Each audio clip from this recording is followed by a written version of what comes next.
Hi guys! Good evening!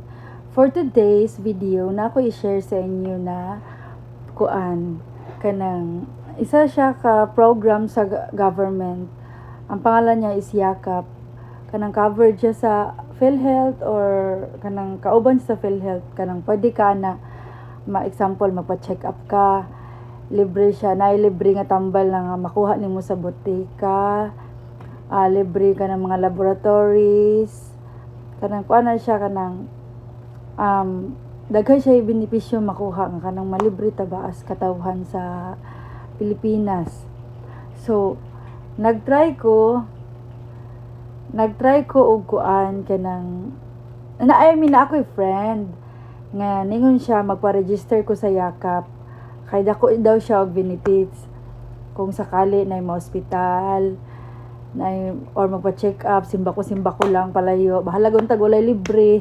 Basta di lang ta maabot-an ng mga sakit na hospital ron sa bakay lisod kayo na. Pero kanang naaman jud mga panahon nga kailangan tag maingon ana jud ta. Masakit ta kay taor ta.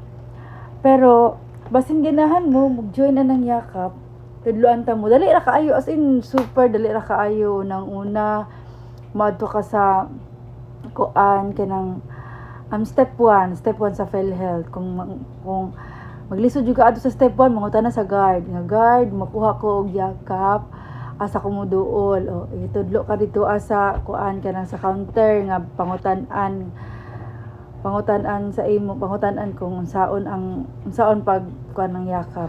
Tudloan man ka dito kani ma'am kaning buhaton mo ni mauna. So ako, nag-adto ko last time, then as in dali ra kay ko nakakuha. Una nadto ko sa guard. Sa guard ko na nauta na kay syempre ang guard may naa-adjud sa mag-attendance na ako na anak ko guard. Asa rin ni kwaon. So itudloan ko sa guard. Tapos katong babae nga nasa counter itudloan sa ko niya. Then ay choices. Kung public hospital ka or kanang private hospital. Laylay sila di ay uguan, laylay sila og benepisyo nga mahatag sa imo.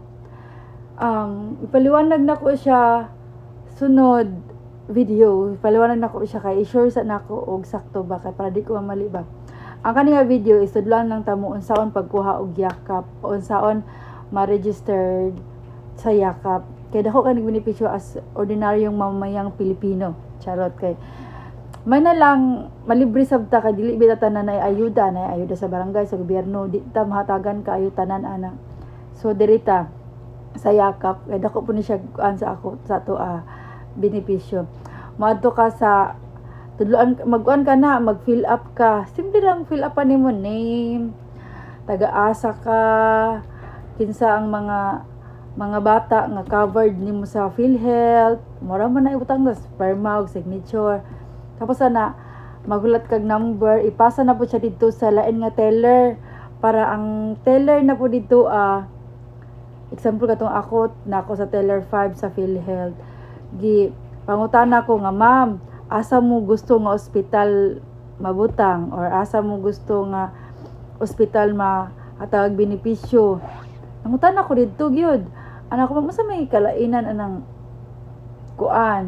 kanang kung mapili ko sa public o sa private. Kay kung kita baya kung naay libre, mas nindot mo gitong private unta ta librehon. Kay syempre nindot mo nang ilahang pag-atiman sa mga tao kung private, di ba? Compare sa public kay crowded.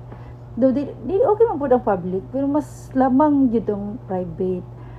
So ngun ana gipaliwanagan ko niya unsay kalahian sa public o sa private, pero i-sure sa nako before nako share din niya.